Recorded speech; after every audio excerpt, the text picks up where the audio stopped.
আসসালামু আলাইকুম everyone, Naznin cooking হাউসে সবাইকে স্বাগতম।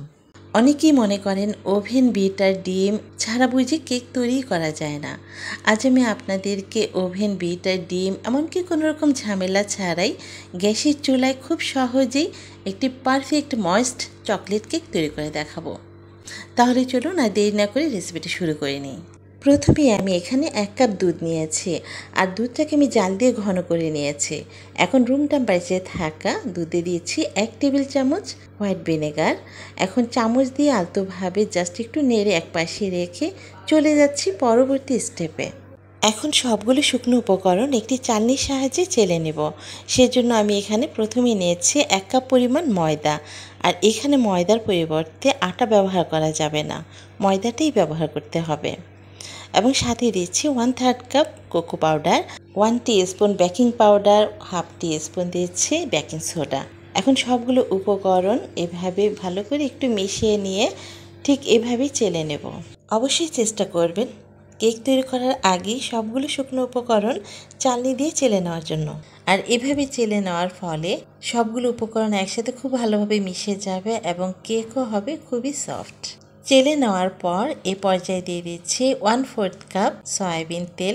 এখানে সয়াবিন তেলের পরিবর্তে ঘি কিংবা বাটারও ব্যবহার করতে পারেন, তবে তেল দিয়ে তৈরি করলে কিন্তু কেকটা খুব ভালো হয়। এবং দিয়ে দিচ্ছি এখানে 1 কাপ পরিমাণ সুগার পাউডার আর দিচ্ছি দুধ এবং ভিনেগারের সেই মিশ্রণটি। এখন সব কিছু ভালোভাবে মিশিয়ে নিয়ে সামান্য একটু লবণ দিয়ে একটি হ্যান্ড হুইস্কের সাহায্যে খুব ভালোভাবে মিশিয়ে নেব কয়েক মিনিট পর্যন্ত। যতক্ষণ না পর্যন্ত একটি স্মুথ ব্যাটার তৈরি হচ্ছে ঠিক ততক্ষণ পর্যন্ত এইভাবেই মিশিয়ে নিতে হবে। আর ব্যাটারের ঘনত্বটা ঠিক এমনই হবে। এর চাইতে ঘন কিংবা পাতলা হলে একটা পারফেক্ট কেক তৈরি করা যাবে না। এখন এই ব্যাটারটি এমন একটি মেলামাইনের পাত্রে ঢেলে নিচ্ছে। আপনারা এই মেলামাইনের পাত্র ছাড়াও যে কোনো পাত্রে কিন্তু কেক তৈরি করতে পারবেন। এখানে মেলামাইনের পাত্র ছাড়া স্টিল, সিলভার কিংবা কাচের যে কোনো পাত্রেই কিন্তু গ্যাসের চুলায় পানির ভাপে খুব সহজেই তৈরি করতে পারবেন। আর পানির ভাপে এভাবে কেক তৈরি করার ফলে একদিকে যেমন কেকটি পুড়ে যাওয়ার ভয় থাকে না, অন্যদিকে কেকটি খুবই সফট হয়। এখন চুলা একটি হাঁড়িতে পরিমাণ মতো পানি দিয়ে এর উপর একটি স্ট্যান্ড বসিয়েছে। আর পানির পরিমাণটা এমনভাবে নিতে হবে যেন স্ট্যান্ডের সমান সমান থাকে। এবং স্ট্যান্ডের উপর কেকের পাত্রটি বসিয়ে আমি ঢাকনা দিয়ে ঢেকে চুলার আঁচটা মিডিয়ামে রেখে কেকটি তৈরি হওয়ার জন্য অপেক্ষা করব 30 মিনিট। আর এই সময়টাতে এখন আমি কেকের জন্য একটি সিরাপ তৈরি করে নেব। তার জন্য এখানে আমি 1/2 কাপ পরিমাণ ডার্ক চকলেট নিয়েছি আর চকলেটগুলোকে আমি ছোট ছোট করে কেটে নিয়েছি। আর সাথে দিচ্ছি এখানে 1/3 কাপ পরিমাণ ফুটন্ত গরম দুধ দিয়ে সাথে সাথে মিশিয়ে নিয়ে চকলেট সিরাপটি তৈরি করে নেব।